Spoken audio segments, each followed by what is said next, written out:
चलिए last class में हमने देखा था electric field intensity due two point charge. ठीक है, अब तक की जितनी भी वीडियोस हमने डाली है मैं सोचता हूं कि आपने सारी वीडियोस देखी होंगी, और अगर नहीं देखी है तो बिल्कुल देखिए, क्योंकि उसके बिना आगे की चीजें आपको समझ में नहीं आएंगी। ठीक है, तो लास्ट क्लास में हमने देखी थी electric field intensity due two point charge. अब आगे डिस्कस करने से पहले हमको कुछ टर्म है जो डेफिनेशन है जो पता होनी चाहिए। जैसे सबसे पहले आपका आता है linear charge density. Linear charge density क्या होता है? If charge is uniformly distributed over a wire then charge per unit length is known as linear charge density. तो लीनियर चार्ज डेंसिटी क्या हो गया? The charge per unit length is known as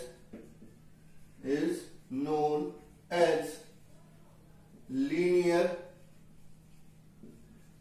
charge density। ठीक है, इसको denote करते हैं किससे? Lambda. It is denoted by lambda. ठीक है, तो लैम्डा बराबर क्या हो जाएगा? Q अपॉन L, या फिर लैम्डा बराबर dQ अपॉन DL। ठीक है, ये क्या हो गया? मान के चलो ये है आपका कोई वायर है, इस पे चार्ज डिस्ट्रीब्यूटेड है, तो लीनियर चार्ज डेंसिटी क्या होगी? Charge per unit length. अगर ये एक समान डिस्ट्रीब्यूटेड है तो आपकी ये जो लैम्डा होगा वो कांस्टेंट होगा, लेकिन अगर कहीं पर चार्ज ज्यादा है कहीं पर चार्ज कम है तो ये क्या हो जाएगा? वेरिएबल हो जाएगा। तो वेरिएबल के फॉर्म में आपका जो लैम्डा होगा वो इस तरह से आएगा। उस केस में अगर आपको देखो होगा क्या, आपको लैम्डा दिया होगा, क्यू निकालना रहेगा। तो अगर आपका यूनिफॉर्म चार्ज डिस्ट्रीब्यूशन है तो क्यू बराबर क्या हो जाएगा? लैम्डा इंटू एल डायरेक्ट हो जाएगा। लेकिन अगर आपका नॉन यूनिफॉर्म चार्ज डिस्ट्रीब्यूशन है तो चार्ज निकालने के लिए क्या करना पड़ेगा? आपको इंटीग्रेशन करना पड़ेगा। डी क्यू बराबर क्या हो जाएगा? Lambda into D L. ठीक है, उसके बाद आपको क्या करना पड़ेगा? इंटीग्रेट बोथ साइड करेंगे तो आपका Q बराबर क्या हो जाएगा? Integration lambda into DL. ठीक है, और जो लैम्डा होगा वो डीएल के टर्म में आपको एक्सप्रेस करना पड़ेगा कि वो लेंथ के साथ किस तरह से वेरी कर रहा है। अब इसकी यूनिट की बात करते हैं तो इट्स यूनिट क्या हो जाएगी? चार्ज की क्या होती है? कूलम, लेंथ की मीटर, तो कूलम पर metre. Dimensional formula, dimensional formula क्या हो जाएगा? कूलम का होता है 80 और मीटर का क्या हो जाएगा? L। तो आपका फाइनली डायमेंशनल फॉर्मूला हो जाएगा L इनवर्स AT। ये इसका क्या हो जाएगा? डायमेंशनल फॉर्मूला हो जाएगा किसका? लीनियर चार्ज डेंसिटी का। अब इसके बाद आपकी आती है अगली टर्म सरफेस चार्ज डेंसिटी। ठीक है, तो if charge is distributed over surface of a body then the charge per unit area is known as surface charge density. तो सरफेस चार्ज डेंसिटी क्या होती है? The charge per unit area is known as surface charge density। ठीक है, it is denoted by sigma. Surface charge density को किससे denote करते हैं? सिग्मा से डिनोट करते हैं। तो सिग्मा बराबर क्या हो जाएगा? Q upon A। कई बार सरफेस एरिया को A से डिनोट करने की वजह सिग्मा से S से डिनोट कर देते हैं, तो सिग्मा बराबर Q अपॉन S। ठीक है, या सिग्मा बराबर DQ अपॉन DA, या सिग्मा बराबर क्या हो जाएगा? DQ अपॉन DS हो जाएगा। ठीक है, ये आपका सरफेस चार्ज डेंसिटी हो जाती है। अगेन मैं वापस आपको वही बताऊंगा कि आपको सिग्मा दिया होगा, चार्ज पूछेंगे, तो अगर आपका सरफेस चार्ज डेंसिटी यूनिफॉर्म है तो आप क्या करेंगे, डायरेक्ट इसमें मल्टीप्लाई कर देंगे, यानी Q बराबर क्या हो जाएगा, सिग्मा इंटू ए या फिर सिग्मा इंटू एस।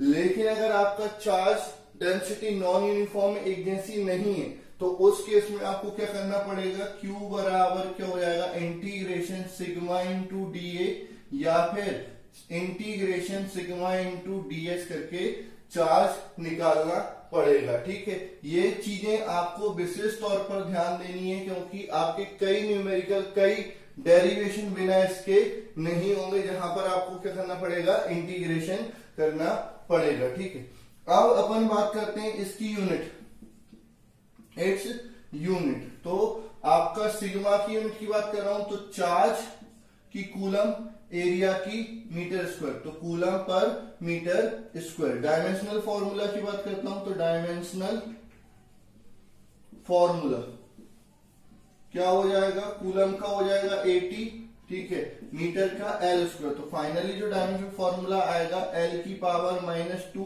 AT, ये इसका क्या हो जाएगा, डायमेंशनल फॉर्मूला हो जाएगा। तो ये सरफेस चार्ज डेंसिटी हो गई, लीनियर चार्ज डेंसिटी हो गई। इसके बाद अपन बात करते हैं volume charge density. Volume charge density, तो वॉल्यूम चार्ज डेंसिटी क्या होता है, the charge per unit volume of a substance is known as volume charge density. क्या हो गया, the charge per unit volume of substance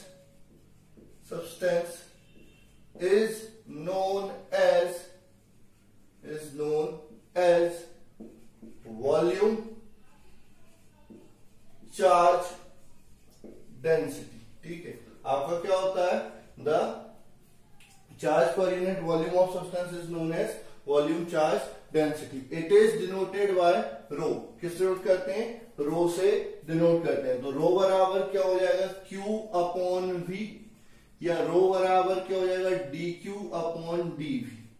again बात वही आती है कि आपको क्या दिया होगा, वॉल्यूम चार्ज डेंसिटी दी होगी, चार्ज निकालना होगा, किसी क्वेश्चन में निकालना होगा या फिर डेरिवेशन में यूज होगा तब निकालना पड़ेगा। तो अगर आपकी चार्ज डेंसिटी यूनिफॉर्म है तो आपका चार्ज क्या हो जाएगा, Q बराबर रो इंटू V। अगर चार्ज क्या है, नॉन यूनिफॉर्म है तो Q बराबर क्या हो जाएगा, रो इंटू dV।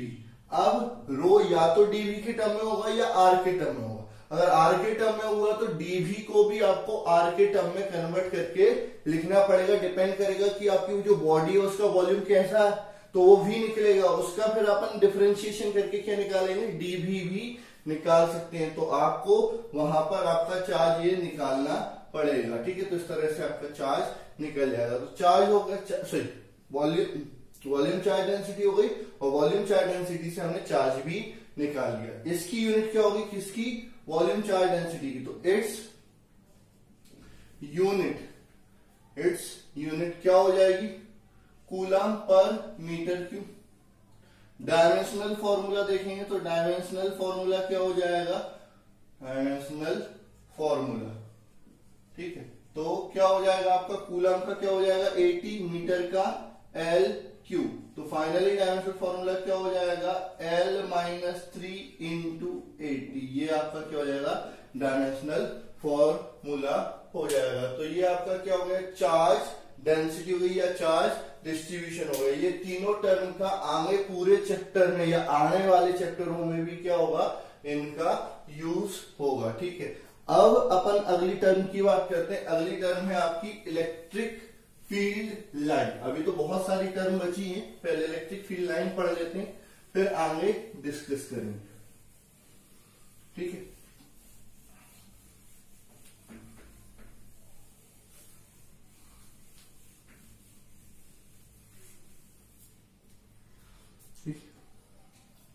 अब अपन डिस्कस कर रहे हैं क्या, इलेक्ट्रिक फील्ड लाइन या फिर इलेक्ट्रिक लाइन ऑफ फोर्स।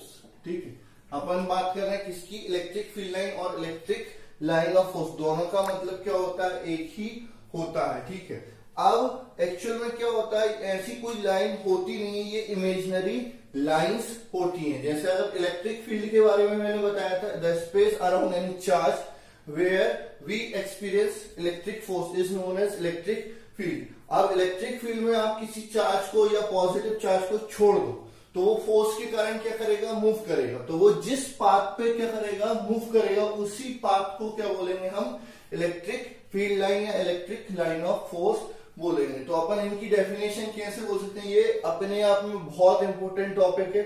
इस पर बोर्ड एग्जामिनेशन में तो डायरेक्ट क्वेश्चन आता ही आता है कि what do you mean by electric field line, right their properties. और जेई में या फिर नीट में इसकी जो प्रॉपर्टीज होती हैं उन पर कई सारे क्वेश्चन बनते हैं। आपको डायग्राम दिया रहता है कि which of the following electric field line are possible और नॉट। तो जितनी प्रॉपर्टी होती है अगर वो आप अच्छे से याद कर लेते हैं तो उनको देखते हुए बता सकते हैं कि कौन सी पॉसिबल है और कौन सी पॉसिबल नहीं है। तो अपन हम बात कर रहे हैं किसकी, इलेक्ट्रिक फील्ड लाइन या इलेक्ट्रिक लाइन ऑफ फोर्स की। क्या होती है, the imaginary lines on which unit positive charge can move freely are known as electric field line. ठीक है, ऐसी इमेजिनरी लाइन जिन पर यूनिट पॉजिटिव चार्ज क्या करता है, फ्रीली मूव करता है, उनको हम क्या करते हैं, इलेक्ट्रिक फील्ड लाइन बोलते हैं। ठीक है, तो अगर आपसे डेफिनेशन पूछी जाती है कि what do you mean by electric field line या write the definition of electric field line, तो क्या होता है, the imaginary lines on which unit positive charge या on which positive charge can move freely are known as electric field line. ठीक है, इसके बाद अपन डिस्कस करते हैं क्या, properties of electric field line. ठीक है, properties of electric field lines. ठीक है, first they initiate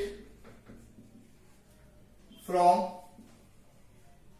positive charge and terminate on negative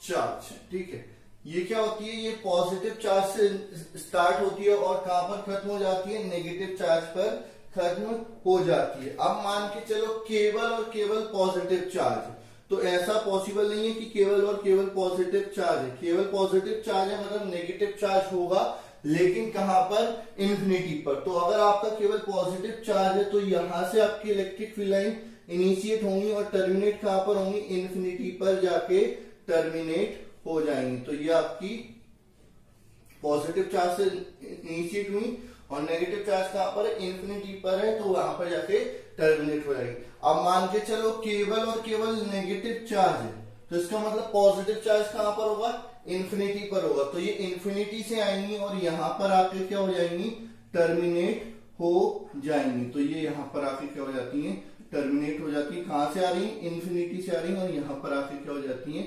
terminate हो जाती है। उसके अलावा मान के चलो क्या है कि एक पॉजिटिव चार्ज है और एक नेगेटिव चार्ज है। तो ये मान के चलो ये पॉजिटिव चार्ज है और ये आपका नेगेटिव चार्ज है। तो यहां से स्टार्ट होंगी, यहां पर टर्मिनेट होंगी, यहां से स्टार्ट होंगी, यहां पर टर्मिनेट होंगी। इस तरह से ये आपकी चली जाएंगी।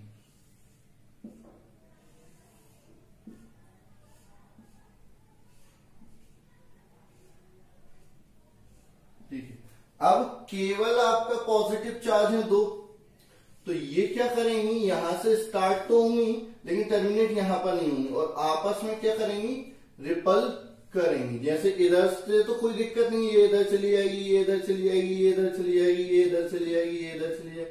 ये यहाँ पर जो इलेक्ट्रिक फील्ड लाइन आएंगी ये एक दूसरे को क्या करेंगी, रिपल करेंगी और इधर की ओर चली जाएंगी। अगर नेगेटिव चार्ज होता दोनों तो यहाँ पर ये एरो डायग्राम ऐसे ही बनता, एरो कहां की तरफ हो जाता, अंदर की तरफ हो जाता। तो ये स्टार्ट कहां से होती है, पॉजिटिव चार्ज से, टर्मिनेट कहां पर होती है, नेगेटिव चार्ज पर टर्मिनेट होती है। ये इनकी पहली प्रॉपर्टी होती है। ठीक है, सेकेंड प्रॉपर्टी अगर हम डिस्कस करते हैं,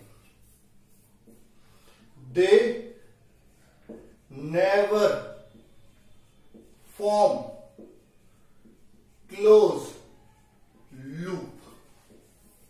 ये कभी भी क्लोज लूप नहीं बनाती। मान के चलो कोई बॉडी है या पॉइंट है, यहां से इलेक्ट्रिक फील्ड स्टार्ट हुई और ऐसी दे दी कि ये घूम फिर के यहीं पर आ गई, तो ये कभी भी पॉसिबल नहीं है। हाँ, कोई बॉडी है, सरफेस है, यहां से निकली और यहां पर आके टर्मिनेट हो रही, तो ये पॉसिबल है कि इधर पॉजिटिव चार्ज हो, इधर नेगेटिव चार्ज हो। ये कंडक्टर नहीं, नॉन कंडक्टिंग बॉडीज पर ऐसा पॉसिबल हो सकता है कि एक तरफ पॉजिटिव हो एक तरफ नेगेटिव हो, तो ऐसी टर्मिनेट तो हो सकती है, लेकिन घूम फिर के वापस से वहीं पर नहीं आएंगे। और कंडक्टर जो होता है उस पर क्या होता है, एक जैसा चार्ज होता है, या तो सारे पर पॉजिटिव होगा या सारे पर नेगेटिव होगा। तो कंडक्टर में ऐसा पॉसिबल नहीं होता। लेकिन अगर नॉन कंडक्टर है तो आपका क्या होगा कि इधर पॉजिटिव इधर नेगेटिव, तो ये तो पॉसिबल है कि ये क्लोज लूप नहीं है, क्योंकि यहाँ जहां से स्टार्ट हुई है वहां पर टर्मिनेट नहीं हो रही, किसी दूसरे पॉइंट पर जाके टर्मिनेट हो रही है। ये चीज कभी भी पॉसिबल नहीं होगी। They never form close loop, ये कभी भी क्लोज लूप नहीं बनाती। ये चीज आपको याद रखनी पड़ेगी। अब क्वेश्चन अराइज होता है कि सर ये कभी भी क्लोज लूप क्यों नहीं बनाती। तो अगर क्लोज लूप बनाएंगी तो आपका पॉजिटिव और नेगेटिव चार्ज क्या करना चाहिए, कोइंसाइड करना चाहिए। मतलब एक ही पॉइंट पे पॉजिटिव भी होना चाहिए और नेगेटिव भी होना चाहिए। तो अगर एक ही पॉइंट पे पॉजिटिव भी होगा और नेगेटिव भी होगा तो वो एक दूसरे को या तो न्यूट्रलाइज कर देंगे, या फिर केवल पॉजिटिव बचेगा या फिर केवल नेगेटिव बचेगा। Because two charges, two type of positive and negative charge cannot be possible on same point। दो चार्ज एक पॉइंट पर पॉसिबल नहीं, अलग अलग पॉइंट पर हो सकते हैं, एक पॉइंट पर दो चार्ज पॉसिबल नहीं है। वो एक दूसरे को क्या करेंगे, न्यूट्रलाइज कर देंगे या कैंसिल आउट कर देंगे। इसलिए आपका क्या होता है, इलेक्ट्रिक फील्ड कभी भी क्लोज लूप नहीं बनाती। ये चीज आपको याद रखनी है। थर्ड प्रॉपर्टी अगर हम डिस्कस करते हैं तो क्या होता है, द टेंजेंट ड्रॉन। ये आपको ऑर्डर वाइज ही याद होनी चाहिए। अगर ऑर्डर वाइज याद रहेंगे तो ज्यादा बेटर रहेगा, क्योंकि आप एक से दूसरे का रीजन बता सकते हैं। अगर इधर उधर लोगोगे तो आप प्रॉपर रीजन के साथ एक्सप्लेन नहीं कर पाएंगे। तो इलेक्ट्रिक फील्ड लाइन की जब प्रॉपर्टी आप याद करते हैं तो कम से कम 4 से 5 प्रॉपर्टी जो होती है वो ऑर्डर वाइज याद होनी चाहिए। वैसे सारी प्रॉपर्टी याद होनी चाहिए, क्योंकि किसी पर भी आपको क्वेश्चन बन के आ सकता है। तो the tangent drawn at any point on electric field line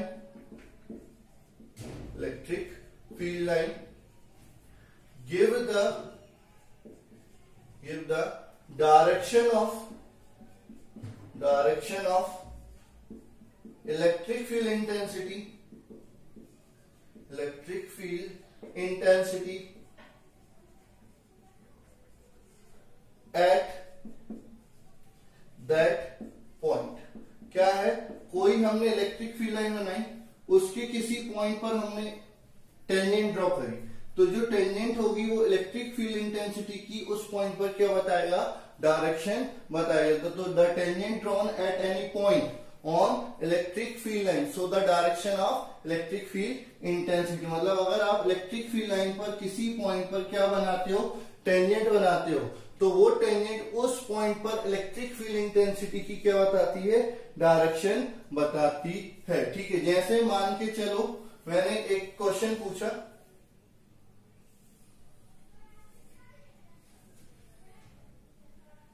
ठीक है, यहां पर मैंने पॉइंट लिया, ये आपकी इलेक्ट्रिक फील्ड लाइन है। ठीक है, क्वेश्चन आपका आ जाता है what is the direction of electric field intensity at point P। P।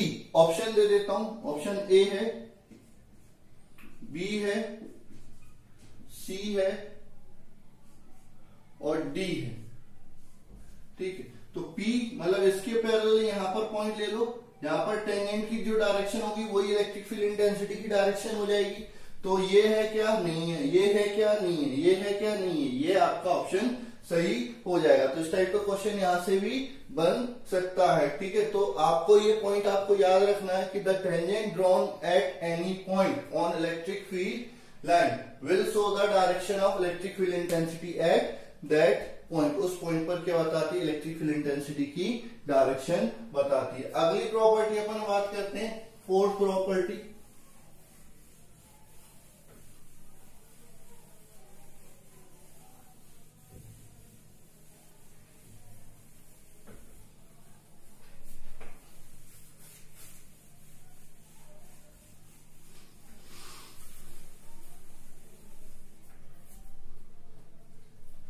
Fourth property की हम बात करते हैं, two electric field line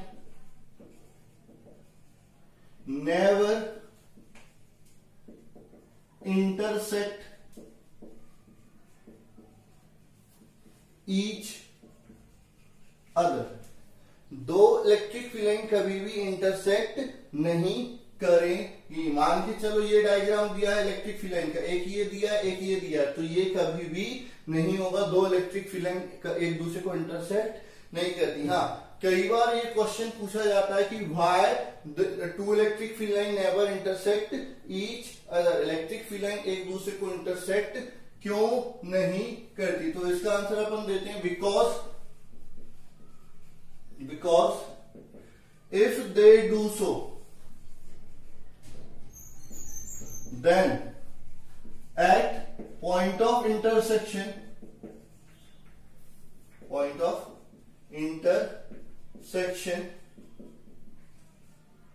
two tangent can be drawn, which means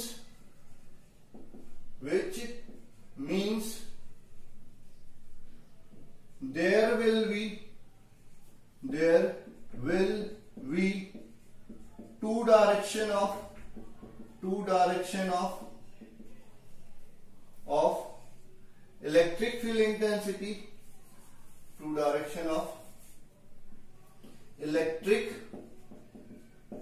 field intensity at same point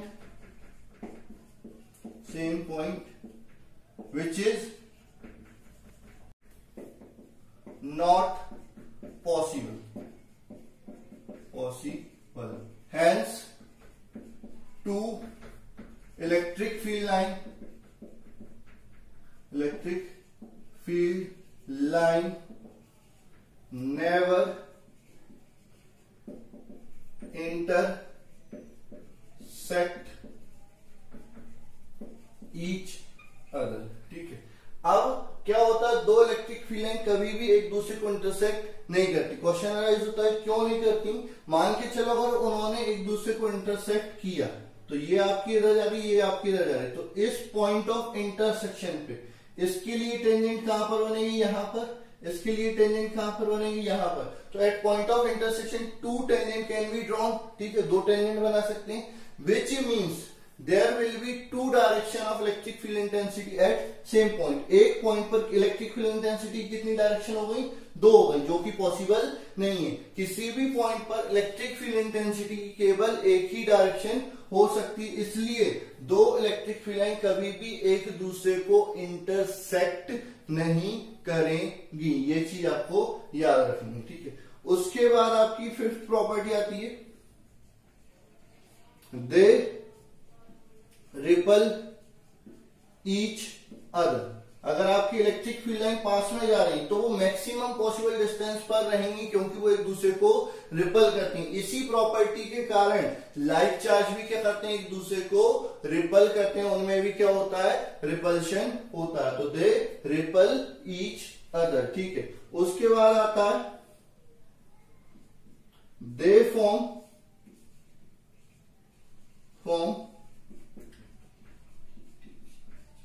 stressed curve. ये क्या बनाती है? Stressed curve बनाती है, खिंचा हुआ वक्र बनाती है। खिंचा हुआ वक्र मतलब कि ऐसा कर्व नहीं बनेगा कभी भी इलेक्ट्रिक फील्ड लाइन पे, ठीक है।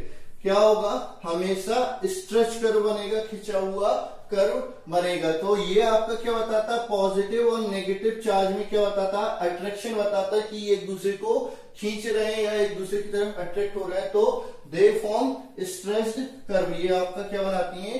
खिंचा हुआ वक्र बनाती है, ठीक है। उसके बाद अगली प्रॉपर्टी आती है क्या? They always passes normally to the surface of conductor, ठीक है। ये कंडक्टर की सरफेस के परपेंडिकुलरली पास होती है, यानी सरफेस पर कितना एंगल बनाती है? 90 डिग्री बनाती है। मान के चलो ये कोई कंडक्टर है, इलेक्ट्रिक फील्ड लाइन में रख दिया, तो जो इलेक्ट्रिक फील्ड लाइन मान के चलो ऐसी आएगी, ठीक है। सरफेस पे बिल्कुल ऐसी सीधी नहीं जाएगी, वो सरफेस पे आके थोड़ा सा बेंड हो जाएगी कि वो सरफेस के साथ कितना एंगल बना सके? 90 डिग्री का एंगल बना सके। और जब सरफेस से निकलेगी तब भी वो क्या करेगी? 90 डिग्री का एंगल बनाकर ही निकलेगी, कभी भी दूसरे एंगल पे सरफेस ऑफ कंडक्टर से पास नहीं होगी। ये आपकी क्या होती है? प्रॉपर्टी होती है, they always passes normally to the surface of conductor, ठीक है। अगली प्रॉपर्टी अपन डिस्कस करते हैं, एक प्रॉपर्टी जो इस डायग्राम में भी मैंने शो कर दी। They never pass through the conductor, ये कभी भी कंडक्टर के अंदर से पास नहीं होंगी। ये कंडक्टर की सरफेस तक जाएंगे और सरफेस से दोबारा स्टार्ट हो जाएंगी। कई बार ऐसा डायग्राम दिया जाता है कि भैया ये आई इधर से गई, फिर ऐसी चली जाएगी, फिर ऐसी नहीं। कंडक्टर के अंदर से कभी भी पास नहीं होंगी, ये चीज भी आपको याद रखनी है। ये आपका क्या हो जाएगा? गलत हो जाएगा, ये आपका सही हो जाएगा। तो दे never pass through the conductor, conductor के अंदर से पास नहीं हो सकती, ठीक है। उसके बाद denser electric field line so high electric field intensity,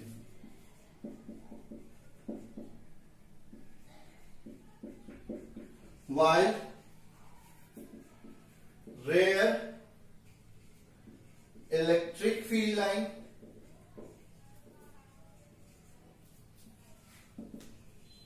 so low electric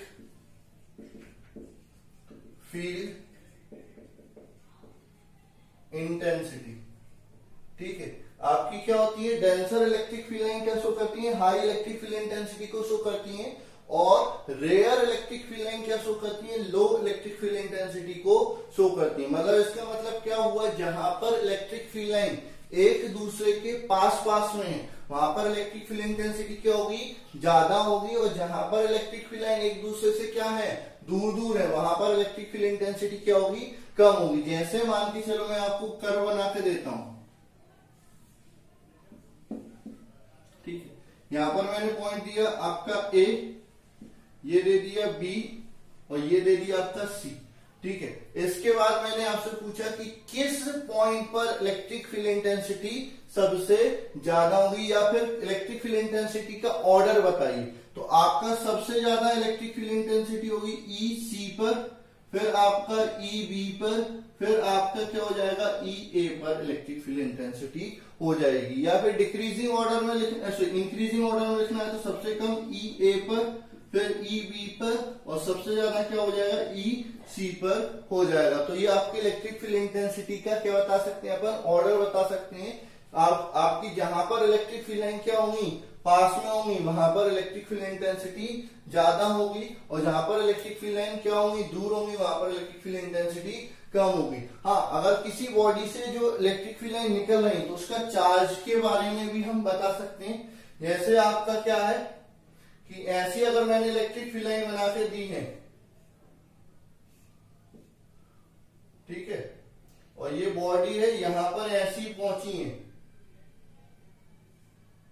यहां पर पास में और यहां पर दूर है, तो इस पे पॉजिटिव चार्ज क्या होगा, ज्यादा होगा, और इस पे नेगेटिव चार्ज क्या होगा, कम होगा। तो जहां पर डेंसर इलेक्ट्रिक फील्ड लाइन है वहां पर चार्ज भी क्या होगा, ज्यादा होगा, और जहां पर रेयर इलेक्ट्रिक फील्ड लाइन है वहां पर चार्ज क्या हो जाएगा, कम हो जाएगा। तो आपका इलेक्ट्रिक फील्ड इंटेंसिटी की जो वैल्यू है वो भी अपन बता सकते हैं कैसे, डेंसर है तो इलेक्ट्रिक फील्ड इंटेंसिटी क्या होगी, ज्यादा होगी, रेयर है तो इलेक्ट्रिक फील्ड इंटेंसिटी कम होगी। लेकिन एक चीज और आपको याद रखनी है जो मैं लिखवा नहीं रहा हूं क्योंकि प्रॉपर्टी में नहीं आता, इलेक्ट्रिक फील्ड लाइन कहां से कहां मूव करती है, हायर पोटेंशियल से लोअर पोटेंशियल पे। जो आपका एरो होता है वो आपका बताता है कि पोटेंशियल कहां पर ज्यादा है। जैसे आपका इलेक्ट्रिक फील्ड इंटेंसिटी सी पर ज्यादा है, ए पर कम है, लेकिन पोटेंशियल ए पर सबसे ज्यादा होगा और सी पर कम होगा। आप ऐसे कंक्लूजन नहीं निकाल सकते कि भैया इलेक्ट्रिक फील्ड इंटेंसिटी जहां पर ज्यादा है वहां पर पोटेंशियल ज्यादा होगा, नहीं। पोटेंशियल के लिए आपका क्या होता है, इलेक्ट्रिक फील्ड लाइन कहां से कहां मूव करती है, हायर पोटेंशियल से higher potential to lower potential. तो यहां पर पोटेंशियल ज्यादा है, यहां पर पोटेंशियल कम है। तो आपका density of electric field line क्या शो करती है, इलेक्ट्रिक फील्ड इंटेंसिटी को बताती है, और जो एरो होता है वो पोटेंशियल को बताता है कि भाई कहां से कहां आपकी बॉडी उसे इलेक्ट्रिक फील्ड लाइन मूव कर रही है, ठीक है। इसके बाद अगली जो प्रॉपर्टी आती है, ठीक है, 10th प्रॉपर्टी अपन डिस्कस कर रहे हैं।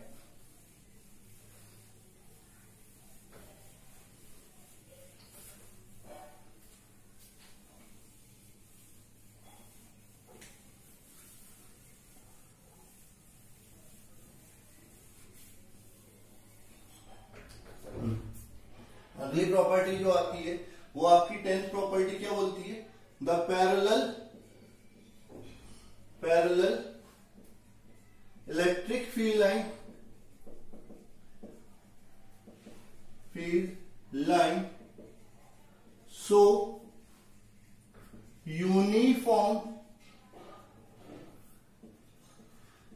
Electric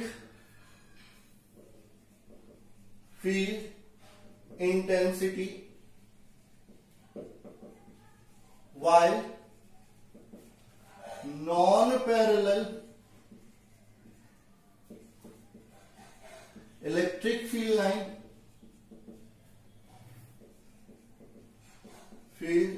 line show non-uniform electric field intensity, ठीक है। आपका क्या होता है, अगर इलेक्ट्रिक फील्ड लाइन एक दूसरे के पैरेलल है तो वो क्या शो करेंगे, यूनिफॉर्म इलेक्ट्रिक फील्ड इंटेंसिटी को शो करेंगे। वहीं पर अगर आपका जो electric field line non parallel है, मतलब पैरेलल नहीं है, तो वो non uniform electric field intensity को शो करेंगी। तो आपका अगर मैंने ऐसा बनाया है, इलेक्ट्रिक फील्ड लाइन इस तरह से बना दी, पैरेलल बना दी, तो यहाँ के हर पॉइंट पर इलेक्ट्रिक फील्ड क्या होगी, सेम होगी, ठीक है। उसके बाद अगर मैंने इस तरह से बना दी तो आपका हर पॉइंट पर इलेक्ट्रिक फील्ड इंटेंसिटी सेम नहीं होगी। तो पैरेलल इलेक्ट्रिक फील्ड लाइन क्या शो करती है, यूनिफॉर्म इलेक्ट्रिक फील्ड को शो करती है, और non parallel electric field line क्या करती है, नॉन यूनिफॉर्म इलेक्ट्रिक फील्ड को शो करती है। तो ये हो जाती है आपकी properties of electric field line, ठीक है। तो ये आपको अच्छे से याद रखना है, इन पर कई सारे न्यूमेरिकल आपके क्वेश्चन बन के पूछे जाते हैं, जो जेई नीट आपके किसी भी एग्जामिनेशन में पूछे जा सकते हैं, ठीक है। अब हम बात करते हैं इलेक्ट्रिक फील्ड इंटेंसिटी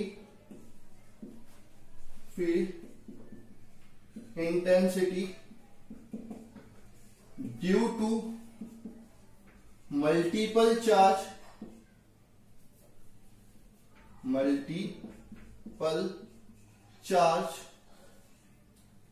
और electric field intensity due to multiple charge और principle of superposition.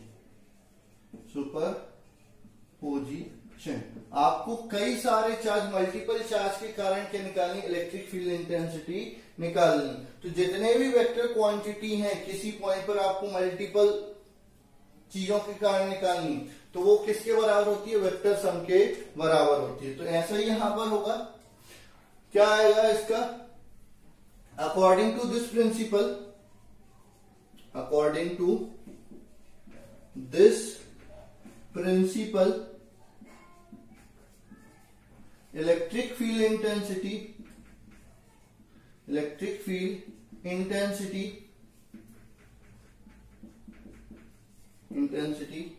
Due to multiple charge is equal to vector sum of electric field intensity due to individual charge. ठीक है, इस प्रिंसिपल के according कई बहुत सारे charge हैं, उन सब चार्ज के कारण किसी पॉइंट पर आपको इलेक्ट्रिक फील्ड इंटेंसिटी निकालनी है। तो क्या होता है कि हर चार्ज के कारण आप क्या निकालेंगे, इलेक्ट्रिक फील्ड इंटेंसिटी निकालेंगे और उन सब का क्या कर देंगे, वेक्टर सम कर देंगे, तो आपको क्या मिल जाएगी, नेट इलेक्ट्रिक फील्ड इंटेंसिटी मिल जाएगी। तो let charge Q1, Q2, Q3 Q and R taken randomly and a point P is taken at distance R1, R2, R3 Rn, ठीक है, from Q1, Q2, Q3 and Qn respectively where electric field intensity is to be determined। अच्छा, Q1 के कारण electric field intensity की direction क्या हो जाएगी, ये हो जाएगी E1 वेक्टर। Q2 के कारण क्या हो जाएगी, ये हो जाएगी E2 वेक्टर। Q3 के कारण E3 वेक्टर और Qn के कारण क्या हो जाएगी, En वेक्टर। ठीक है, अब अपन बात करें कि जो नेट इलेक्ट्रिक फील्ड इंटेंसिटी होगी वेक्टर फॉर्म में, E वेक्टर, वो क्या हो जाएगा, E1 vector plus E2 vector plus E3 vector En vector हो जाएगी। ठीक है, वेयर E1 वेक्टर क्या हो जाएगा, 1/4 pi epsilon not Q1 upon R1 का स्क्वायर, R1 का क्या। E2 वेक्टर क्या हो जाएगा, 1/4 pi epsilon not Q2 upon R2 का स्क्वायर, R2 का क्या। E3 वेक्टर क्या हो जाएगा, 1/4 pi epsilon not Q3 upon R3 का स्क्वायर, R3 का कैप, डॉट चलता जाएगा। En वेक्टर क्या हो जाएगा आपका, 1/4 pi epsilon not Qn upon Rn का स्क्वायर, Rn का कैप। ठीक है, ये ऊपर वाली क्या हो जाएगी, इक्वेशन फर्स्ट।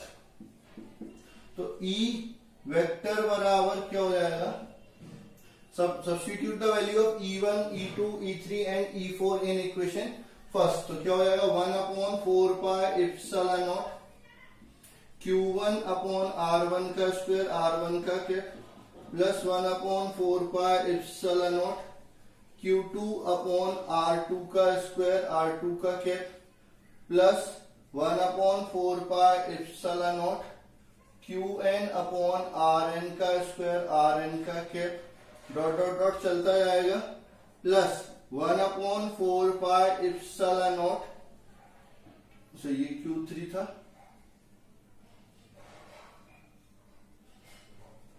ठीक है, ये Qn अपॉन Rn का स्क्वायर, Rn का कैप। अगर E वेक्टर में क्या करूंगा, कॉमन लूंगा, तो कॉमन क्या आएगा, 1/4 पाई एप्सिलॉन नॉट कॉमन आ जाएगा, बचेगा क्या, Q1 अपॉन R1 का स्क्वायर R1 का cap plus Q2 upon R2 का स्क्वायर R2 का cap dot dot dot plus Qn upon Rn का स्क्वायर Rn का कैप। ठीक है, तो E वेक्टर बराबर क्या हो जाएगा 1 upon 4 pi epsilon not summation I बराबर 1 से n तक QI अपॉन RI का स्क्वायर RI का कैप। तो ये इलेक्ट्रिक फील्ड इंटेंसिटी हो जाती है ड्यू टू मल्टीपल चार्ज। आपको मैं वापस वही बता रहा हूं कि जैसे अपन कूलम्स लॉ में force due to multiple charge पढ़ा था या principle of superposition electrostatic force के लिए पढ़ा था, तो वहां पर ये फॉर्मूला यूज नहीं होता है। यहाँ पर क्या होता है कि सिंपल सा जो वेक्टर लॉ ऑफ एडिशन होता है, ठीक है, जैसे आपका वही E बराबर हो जाएगा रूट में E1 square plus E2 square plus twice of E1 E2 cos theta. मतलब दो अगर इलेक्ट्रिक फील्ड होंगी तो वो फॉर्मूला आ जाएगा, नहीं तो कंपोनेंट में आप इलेक्ट्रिक फील्ड करके फिर आप नेट इलेक्ट्रिक फील्ड निकाल सकते हैं। तो ये आपका इलेक्ट्रिक फील्ड इंटेंसिटी हो जाती है ड्यू टू मल्टीपल चार्ज। अब इस फॉर्मूले का हम यूज करके अलग अलग शेप के कारण अलग अलग सिस्टम के कारण क्या निकालेंगे, इलेक्ट्रिक फील्ड इंटेंसिटी निकालेंगे। कुछ डेरिवेशन आपकी बुक में दिए रहेंगे, कुछ डेरिवेशन में ऐसे करवाऊंगा जो न्यूमेरिकल के फॉर्म में आपसे क्या होते हैं सीबीएसई वालों में पूछे जाते हैं। हाँ, अब एनसीईआरटी हो गए तो एमपी बोर्ड में भी पूछे जा सकते हैं, और नहीं तो जेई और नीट में तो पूछे जाते हैं। तो वो डेरिवेशन में अपने तरफ से आपको करवाऊंगा, वो आपको हो सकता है बुक में कहीं पर ना मिले, तो अगले जो लेक्चर है वो आप जरूर देखिए।